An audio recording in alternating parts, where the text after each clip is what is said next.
I see it as more of a respect thing because he obviously recognises me, the top challengers or the top guys to beat in the bare knuckle world.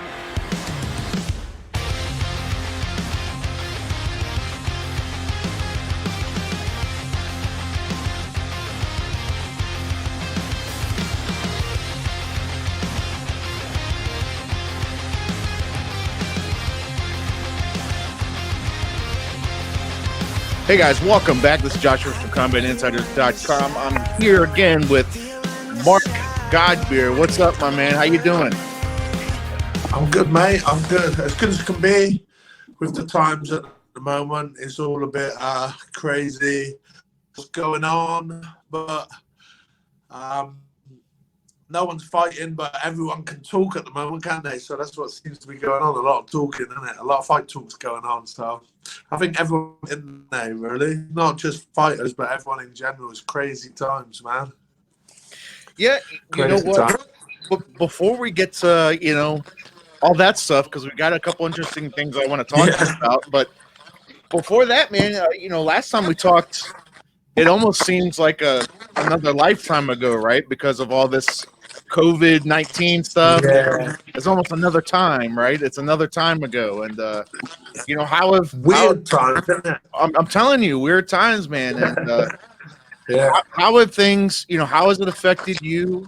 How has it affected your training? How has it affected, your everyday life, man? So obviously, to say it's not affected training is a lie because it has affected training. We're in the UK, we've been put on what we call lockdown. When we're confined into our houses, but the government has allowed us we're allowed to go to the shop or the supermarket for essential stuff. About 1 hour a day exercise outside. So I chose, obviously, because like I said, explained, my ex-wife is what you call a key worker. She works with the mentally ill and stuff. So she's actually at work at the moment. So I've actually got my kids living with me for the next couple of weeks.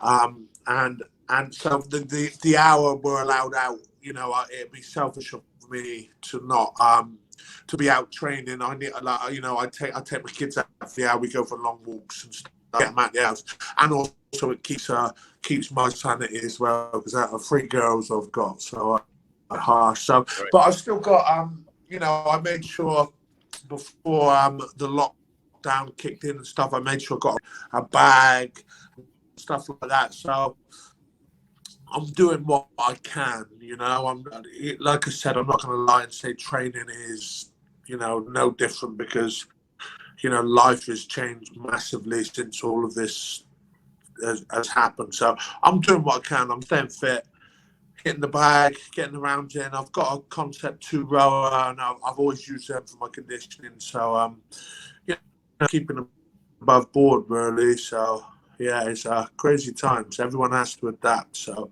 that's what we're doing, just adapting. So what do they do when they say an hour, you get like an hour of time outside? I mean, is somebody literally timing you? Like, how does that work? What if you go out there for 2 hours? Does somebody, would you get arrested or something? What happens? You can go out for, there's a lot of people going out, this is, I said we're on lockdown. We are on lockdown. What we've been given is government guidelines. We're not like a sort of, I don't know what's the right word to say, like a police step outside. We've got guns in our faces and get in your house now, stuff like that. But the government has given us guidelines and they expect us to stick to it. I know a lot of people probably do get out longer and stuff, but it's crazy times. No one knows what's going on. So, and obviously I got the 3 kids and stuff as well. So I try and stick to everything as best as I can and stay away from people and not socializing and stuff, which is killing me a bit really because I do like to get out and socialize, and I like to go to, I'm normally in the gym every day, training with everyone, having the laugh, having the crack. And yeah, it's just crazy times, it is crazy times. So but today I went out with you know, my girlfriend and my kids, and we just walked for about 5 miles, you know. So the kids were moaning come the end of it, but I just got them an ice cream each, and they were happy then. So it was all good. Yeah. Yeah. What do you? I mean, I've seen some of your posts, man, because I'm also of the. I guess you could say sometimes I'm overly curious, maybe sometimes too curious for my own good, and I love a good conspiracy, man. I love a good. Yeah. Yeah, so do I. I don't think you It's can tell. I tell you, man, this whole thing has been you know, there's information coming from all these different sides, and it's like who do you trust? Because you hear all these different things coming from, you know, different doctors, different politicians, different. Yeah. Everybody is saying Are we something gonna, different, and it's like, are we gonna delve into this subject? Because I could go on for hours with conspiracies and stuff. Honestly, yeah,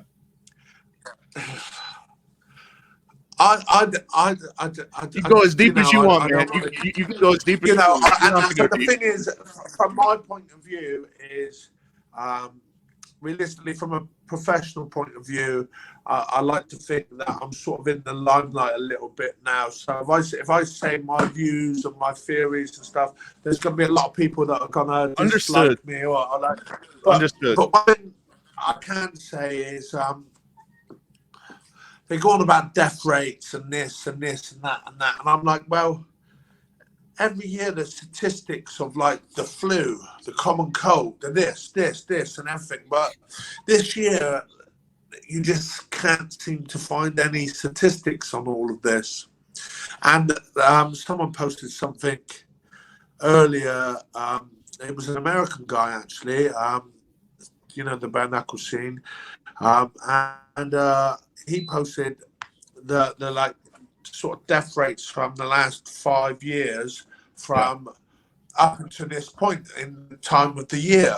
Yeah. And the death rates was actually lower than what they have been the last 5 years. So I don't know what to make of it. I just think, it's strange times, you know. I'm not going to delve too far into that because I feel maybe like we'll save that for another. Everyone's got mixed views. We'll save that for another show, Mark. Like I said, there's also a lot of people that's genuinely scared and stuff, you know, and even my parents, you know, my mum and dad have been on lockdown for 3 years, and when it first came out, I was sort of taking we call it taking the piss in the UK, you know, I'm taking the mick.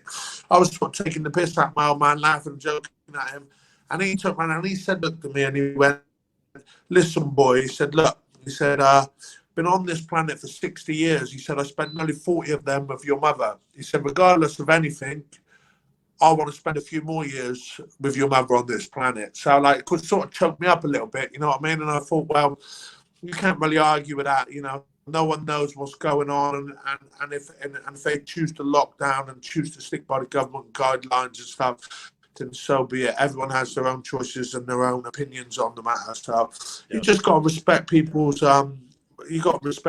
views and on things. So and let's be fair. If we're going to be fair on this subject, no one knows really what's going on, because I don't think there's anyone in this lifetime alive experienced anything like this. Right. So no one knows, you know. It's and really strange times. All I know is I'm chomping at the bit, and I just can't wait to fight. And I know it probably sounds selfish because obviously there's things and stuff going on, but from my perspective, shut all of that out. I'm just looking forward to getting back to normality and put my hands on someone. You know, that's what I'm looking forward to that.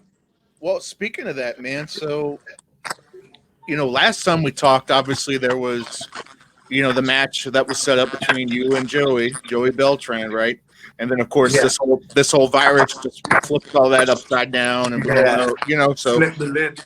it's just flip the whole combat sports world upside down everywhere, right? So then just a couple of days ago, we saw this video from Shannon Briggs.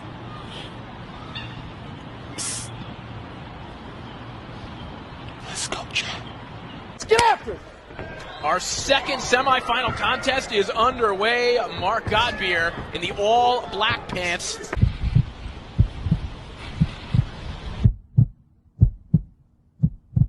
Let's go, champ! Jack May in the gray pants, the towering, imposing figure. May doing a good job parrying punches so far. Quick jab, quick jab. Wow. Good shot there from May. Whoa, huge right hand, barely misses.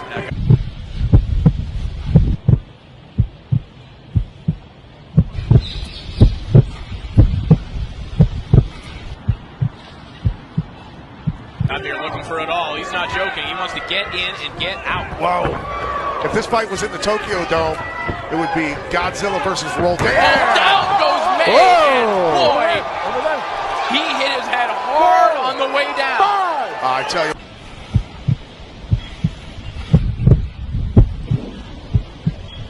Let's go, champ. Let's go, champ. What? That punch was solid. Hey, holy cow. Walk to me. That was a long way down for Jack May. Godbeer trying to finish it. Out goes Jack May. Right? Yeah. And it seemed like it came out of left field. Like all of a sudden he's making this video, you're involved in the video. What was your initial reaction to that? Like, what was your first thought? My first thought was this. Obviously, listen, the one thing I will say is my fight with Joe is lined up. Right. As far as I'm concerned, that fight was matched. There was a date for that fight. I've been told by David Feldman and the guys, this fight is still on. It's just going to have to be postponed. No one knows when it's going to happen again. Right. But so as far as I'm concerned, that fight is the first fight that's going to happen for me is, Beltran. That's the first fight. Right. But me being a fighter, you call me out, I'm going to fucking, you want to set up a video and call me out, I'm going to retaliate to it. So, obviously my head's going to be set on Beltran because that's the fight that's lined up. But at the same time, I'm still going to play the game. I'm still going to respond to Briggs. Like the guy doesn't scare me one bit. And I actually see it as I wouldn't say an honor, but I see it as what's the right word? I see it as more of a respect thing because he obviously recognizes me as being one of the top challengers or the top guys to beat in the bare knuckle world, and he's chose me to promote himself. And everyone knows Shannon Briggs is the king of promoting. He's one of those guys that's got mouth. Let's go, champ. Let's go, champ. So for him to choose me is the guy as he's chose me to try and build himself. But let's say one thing. Let's be straight, right? How many years now has he been calling out people, let's go, champ, let's go, champ, let's go, champ, and all this fucking bullshit? And how many fights has he had since he's been starting that? Does he really want to fight?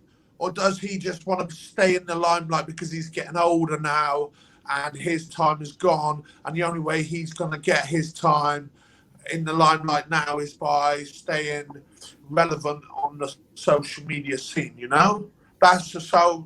The way I see it is Beltran is my number one goal, and if Briggs wants some afterwards, then I'm more than happy to put my hands on him as well. Like, people were saying stuff like, I remember I watched a thing with Brendan Sharp the other day saying, "Oh my God, Shannon Briggs has just signed with BKFC," and that was my American accent, and by the way, it's a bit poor.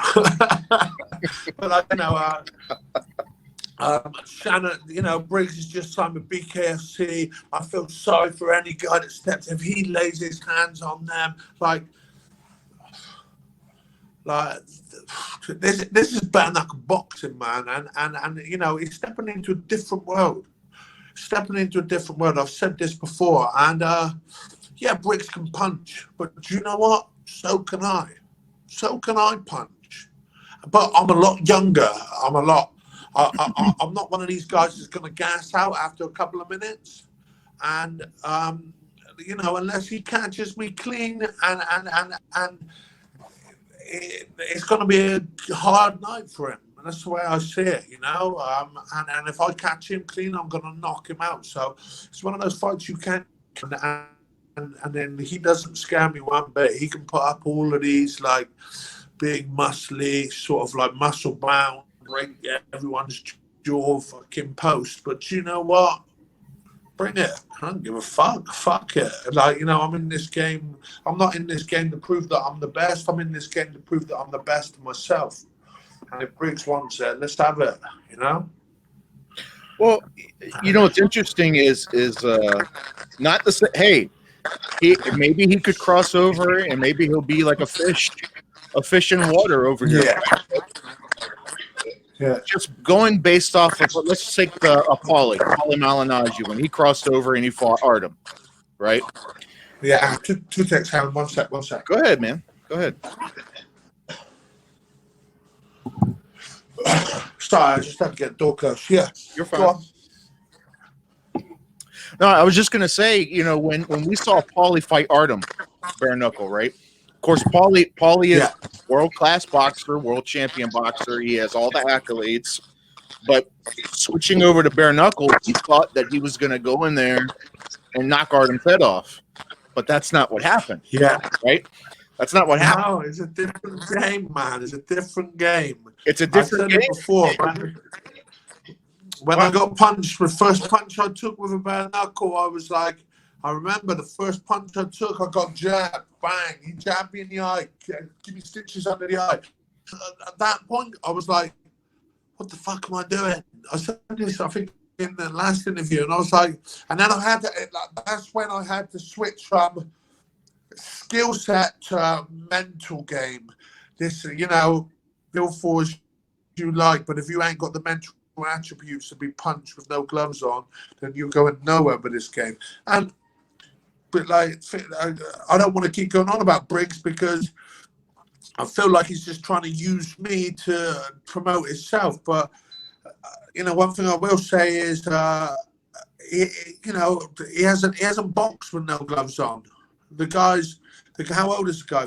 48 years old, still fit for 48. Fucking good shape. I'll give you that. He does, but you know, 48 years old.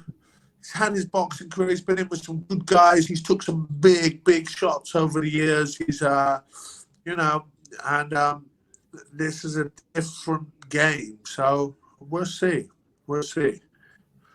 But then, you know, I think what it could do, and I think I can't remember if I messaged you this or not, but you know, like I said, if I'm playing matchmaker, right? If I'm doing the matchmaking on this, I did read this post, yeah.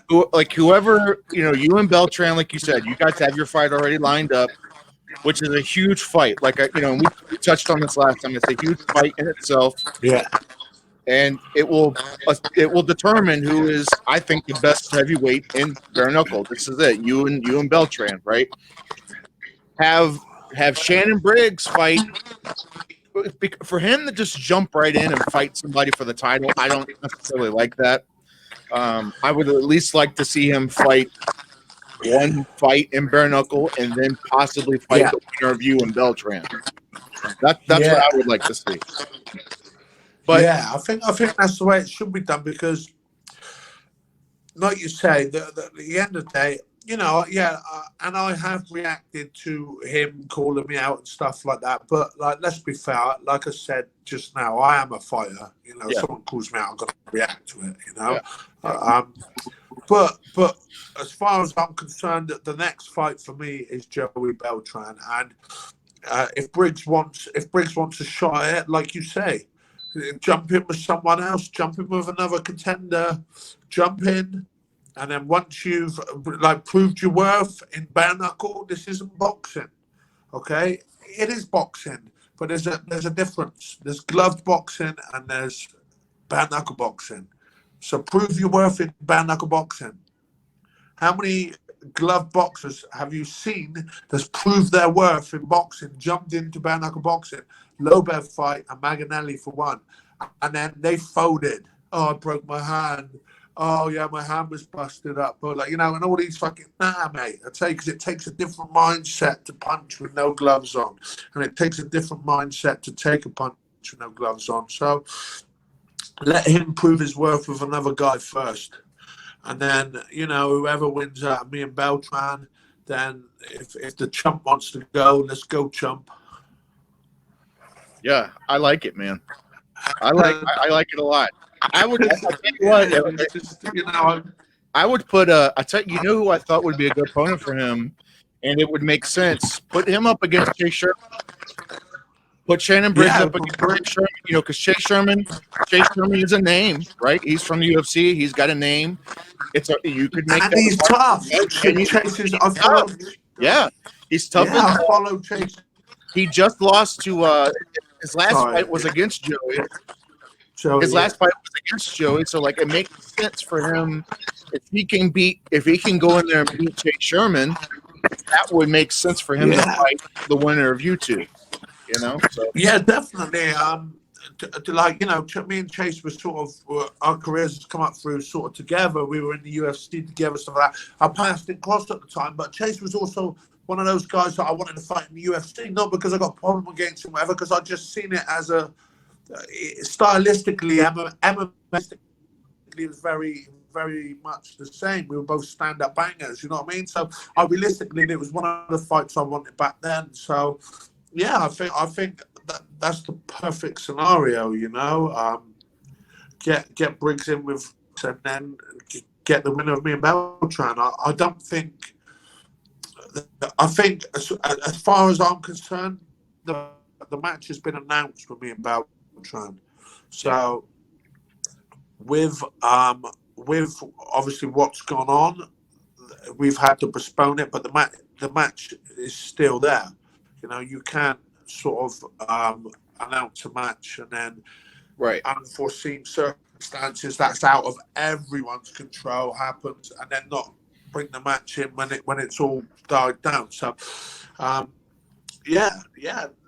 a perfect scenario. I agree with that one with you, and I think is it the Vanilla Griller they call him, is it? Yeah. I think that's a perfect fight for Chase as well, you know. And also as well, Chase has got a good chance of winning, you know, and then it follows Chase right back up into the right back into the limelight and gives him his chance to regain what he lost as well. So, you know, I'm all for fair game with fighters and stuff like that. I do talk a bit on my social media. I do, you know, I'd like to chuck a few things out there to hype it up and stuff, you know, but when it comes to actual fighting itself, I'm a fair man, you know. I'll fight whoever's put in front of me and whoever's worthy of fighting myself, and vice versa. You know, if I'm not worthy of fighting that guy, I don't expect to jump straight into it, you know. But I think with me and Beltran, it's a fight that needs to happen. He's, like you say, the champion. He's the BKFC champion. I'm the Valor heavyweight tournament champion. You know, I went through 2 fights in one night with that to win that title, and the two guys have fought are two of the most experienced stand-up and combat artists there is, Mighty Mo and Jack May, and let's be fair, I walked through them. And then, you know, the other guy I fought as well, Mickey Parker in the UK. I know a lot of you guys probably don't know him, but in the UK, he's known as one of the toughest guys there is, one of the most experienced heavyweight bare-knuckle boxers there is in the UK. And it was only the other day, one of the main newspapers in the UK had dubbed him one of the UK's toughest man. You know, I beat that guy. I beat Jack May. I beat Mighty Mo. So it ain't like I hadn't earned my shot to fight Beltran. You know, I hold 2 of the biggest titles outside of the BKFC. So it makes sense to, even though those titles ain't online, it makes sense to unify who's the man in this game. You You know, this in the heavyweight division, should I say, because there's a lot of other guys probably get pissed off if I say that. But in the heavyweight division in this game, you know. Let's I'll tell you what, let's switch gears a little bit. We just heard about Dana White putting together UFC 249 and that it's going ahead somehow. I still don't understand how. Yeah. They put it together, they got the lineup. Do you agree with the fact that they're going forward with this and letting the event happen? Again, my views on this would, and regardless of whatever I say, if I say I agree, there's going to be people that's going to hate me and say, no, you obviously don't agree and don't care about people's lives and stuff like that. If I say I don't agree, there's going to be people that say, so I say, there's always going to be haters, whatever, but, I am quite a conspiracy theorist type person. I think we've already established that, private chats and stuff. So, if they found a private island and they can get it going ahead, then get it going ahead, isn't it?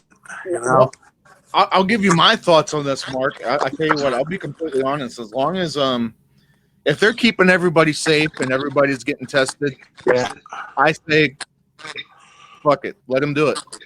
As long as they're doing it right. Now, if they're not doing it right and no one's getting tested, then no, I don't think it's worth risking people to get sick, and it's not worth that. But if they're testing everybody, if everybody's getting tested, not good. I'll tell you where I'm at. You got to think just before this COVID-19 or coronavirus or whatever they want to call it come into action again. I'm not being selfish because but just from my point of view, I was in full fight camp. I was a month out or whatever, a month out from probably the biggest fight of my career, and I was firing. I was ready to go a month ago. Me up that day and said, and I would have been there.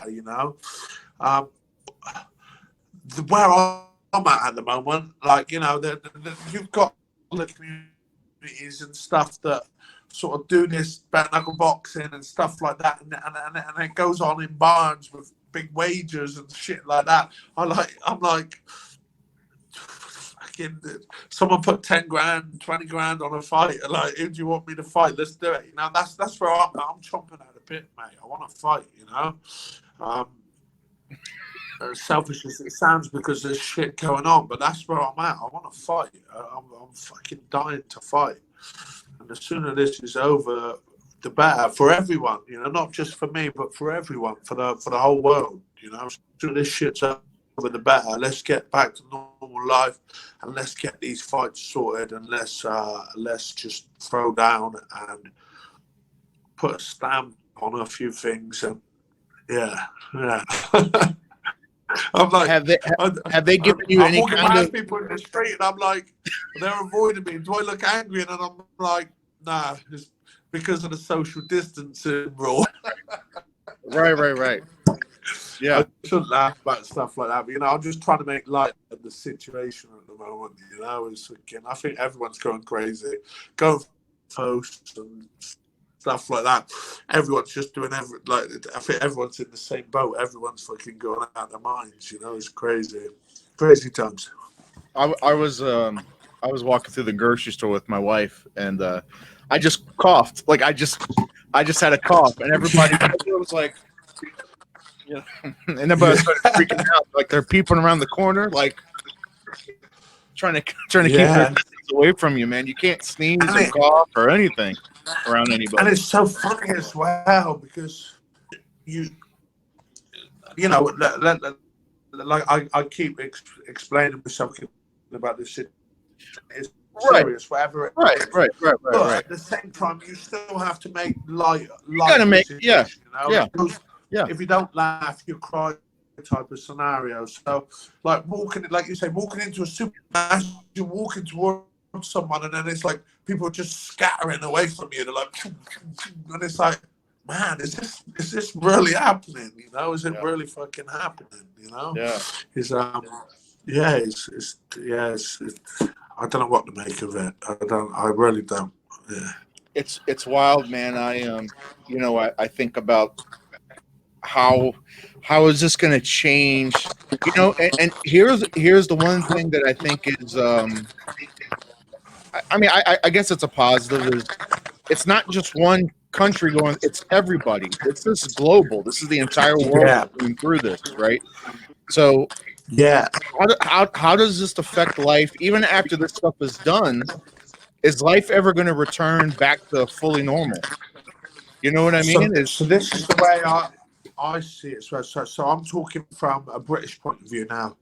There's a lot of businesses. My friends who have business, like British pubs and stuff like that, they're shut.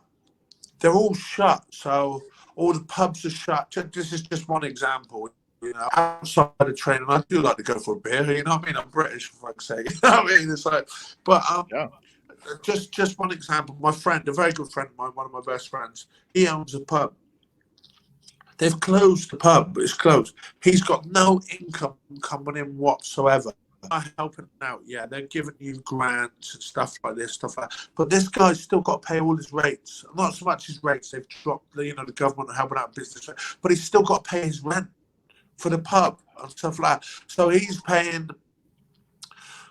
Just say for example, £1,500, say $2,000 a month. He's paying rent. Just say for example, he's not getting help with his rent. He still has to pay all of his rent. He still has to pay this, and how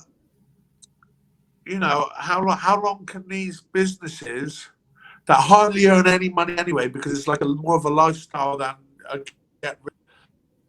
How long can they stay afloat? How long can they, I think it's going to cripple the economy. It's going to really cripple the economy, and all the other small little businesses as well. Just say for example, before I was full-time fighter, I had a little plastering business.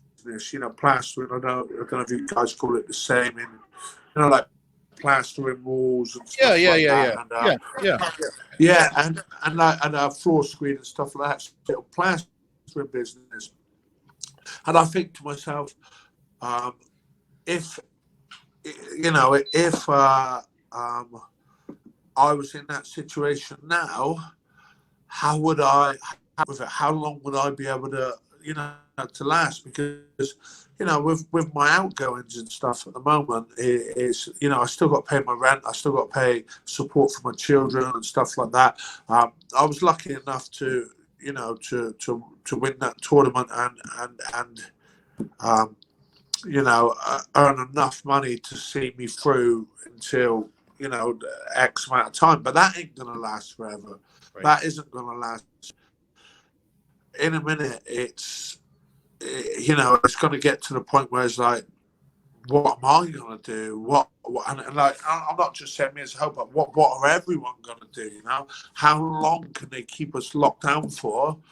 People have got mortgages, they've got cars, they've got kids to pay for, they've got kids to feed, and it really is.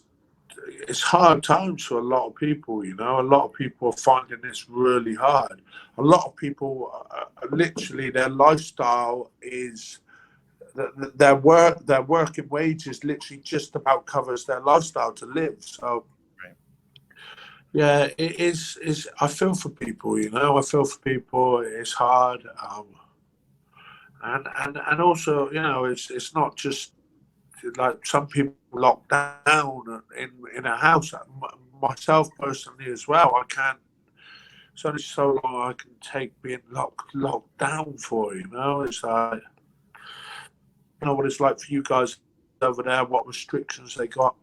I know I've got a few friends over in Thailand, and the friends I've got in Thailand, obviously because I train there a lot, I think they're going on full lockdown now for 2 weeks where they're not even allowed to go out of the house and stuff, So, it's strange times, mate. I could just go on. I should do like a conspiracy theorist show and share some views that way, though. Yeah, but not on people think more crazier than what I am. You know what's funny, Mark, is man, I've been trying to put that together for a while because what I have found is that a lot of fighters, for whatever reason, I don't know, for whatever reason, love. We all think too much. Well, like a lot of conspiracy because I'm big into it, man. I can go down a rabbit hole, brother. I tell you what, I go down a rabbit hole and my mind. I think so much. I'm always thinking. So I've been trying to put a show together like that for a while with fighters. I thought it'd be an interesting angle to get like people involved in the fight business and people, sit down and actually talk about conspiracy stuff. I don't know. I've always thought about it. I think as well, good.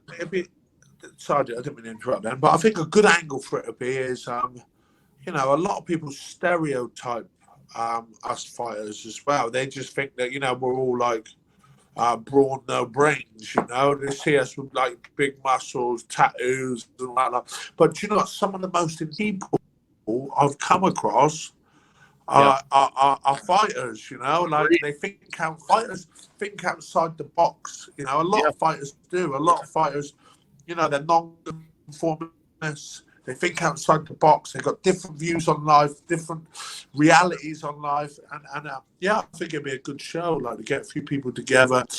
I think I shared a couple of things the other day. I was, I've been quite active on my Facebook, but to be fair, I think everyone has lately, haven't they? Because that's all there is to do.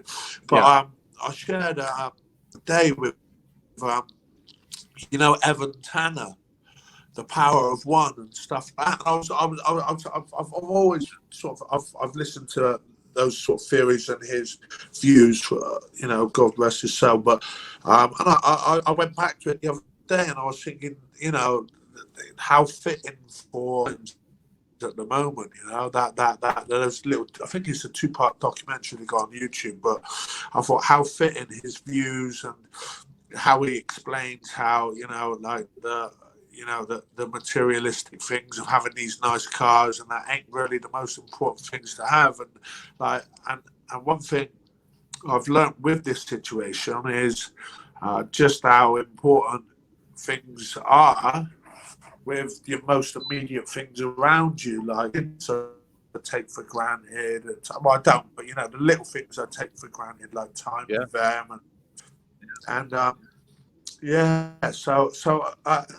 my theories on things like this: find positives in the negatives, and there is times where I can get really, really low, and I have got real low negative points. You can always tell through my Facebook, when I'm high and when I'm low. Some people message me, especially promoters and stuff, sort your shit out like this, But the way I see it is, this crap is going on. There's a lot of stuff going on, but I don't want to think about any of that. I switch off from all the news. I switch off from all the bullshit, and then I think to myself, right, I'm going to think of the positives. I've got 2 weeks solid kids. Don't get me wrong. I don't feel my hair's falling out as it is. I don't think I'm going to have any left come the end of the 2 weeks. But those 2 weeks with my kids means the world to me. And so you got to think of the positives. So there's always a negative. There's always a positive in a negative situation. So that's the way I try and stay afloat with things. So, yeah. Well, I went into it, didn't I? No. That's good, man. But you brought up a good point. I think it offers us, and like I said before, like it offers us a perspective. And this isn't just, again, it's not just a America thing. It's not just a UK thing. It's not just an Australia thing. It's everywhere, right? It's global, and I think it gives everybody perspective. And I think it puts everybody's priorities, because what are we all used to doing 24/7? We're used to 24/7, and I think it's I have seen more people outside running, playing outside than I ever have in probably 30 years. I mean, and sorry, I didn't mean to interrupt you. no, go ahead. Well, I was just going to say, I've seen more people outside in the last 30 years. It's like here, it's been beautiful and gorgeous every day. I mean, like the last week has been gorgeous every single day. Yeah, it really has. Exactly the same as here. We've had the most beautifulest week ever, like real nice, and like just appreciating certain little things, like pottering around my garden, and just like, and not having, you know, like I said, the negatives and the positives, not having to worry about everyday life. Right. Like, oh, I got to get up and go to work. I got to train. I got to do this. Got to do that. There's nothing I've got to worry about at the moment. So I'm enjoying the little things, like getting out in my garden and doing like my garden and like cleaning and weeding and cutting the grass. And I know it sounds silly, but even like my girlfriend said to me, she's like, "What's the matter with you? Like, what's the matter with this mark? You know, I'm not used to this mark." But another thing as well is, obviously, because in the UK we're only allowed out officially for an hour to exercise. The police are stopping a lot of cars. There's been a lot of roadblocks and stuff, but they're stopping cars. They want to know if you're going out of town, they're like, well, you shouldn't be going out of town because you get all your essentials in town, sort of thing. You know what I mean? So the police are locked down. You know, they're pretty locked down here. But one thing I've noticed, there's hardly any cars on the road. But because obviously we've got that officially hour a day exercise, like you said, the amount of people I'm out literally today when I walk the kids. We've done about 5-mile walk today with the kids, and literally the amount of people I've seen riding their bikes or running, or like everyone exercising, and like and just the community spirit as well. Literally, even though all this shit's going on, everyone just like with the sun shining so much, everyone just being out, everyone just enjoying the basics of life. Yeah. How happy people are. Like you just normally you walk past people in the street, or you know, you got to have the 2 meter social distance. A lot of people are aware of that, believe it or not. Yeah. But even still, the amount of people that are like, hello, how are you? Hi, how are you? Yeah. Everyday life, because life is so 100-mile an hour every day. Life's so flat out, and no one's ever got time to do those simple things. Are like, hi, how are you? How you doing? Like it's crazy. So yeah, and this is where I'm at. Where I'm trying to sort of put across to everyone. There's always positives in the negative situation, you know. Yeah. And obviously, like you said, with all this going on, it's no one knows what's going on, and you know, if these figures are correct that people are putting out, and all these people dying and that, you know, God rest their soul. But you know, the thing is that's something that's out of our hands. We can't control it, but what we can control is how we deal with it, and if we're dealing with it in ways where people are sort of recognizing the small things that are important in life, then that's the positive and the negative, you know. Yeah. That's the way I see it. Yeah. I've opened up a little bit now. Yeah. No, it's cool, man. I just seeing, like you said, the community. Same thing. People are waving and, hey, how you doing? You know, like, yeah, most of the time, like I said, people are just so glued to their phones. Nobody waves at you anymore. Nobody says hi. Nobody. Yeah. But now, like you said, everybody is. I think people they're slowing down, right? Their lives are. Everybody's slowing down. Everybody is kind of resetting. You know what I mean? Everybody's kind of resetting. And big reset. Yeah, it's a big reset. I think also as well, people don't realise just how lucky they are to have what they've got until it's taken away. And these last few weeks, like the small little things that we take for granted in life, the tiniest things we take for granted, when we've been given it in a little, when we've been given just a little snippet of what we're normally used to, people are realizing just how much they're sort of missing. People are realizing, shit, like how much do I take for granted just popping around my mate's house? I'll do an English phrase now, but it's like I'll pop in and put off for a coffee. You know what I mean? It's right. People are just taking those little things you take for granted, or just popping up to the pub for a beer, or going to just popping over the park to play. You call it soccer, football, or something, or going to the gym. And so, like, all of these little things now have been stripped from us. Yeah. So now, as a whole, people are realizing just exactly what these little things that we take for granted so much, just how important they are. I've certainly got a different view on the little things. Has made me, like I said, having my girls and just having the little walks and potting around the garden and stuff like that. These little things is really come to light in this situation. So always a positive. 100%, man. 100%. Well, brother, I tell you what, I know there's a weird big time difference between us. It's probably close to being kind of late over there. I don't want to hold you up too much longer, man. But I tell you what, I'm sure I'll probably talk to you before then. But I'll make a deal with you. After the Beltran fight, we're going to the club, all right? Okay, no worries. Yeah. So, are you planning? Are you? Yes, sir. Yes, sir. Yes, sir. Yeah, you're around. Oh yeah. Hey, by the first round. My pleasure. It would be my pleasure by the first round.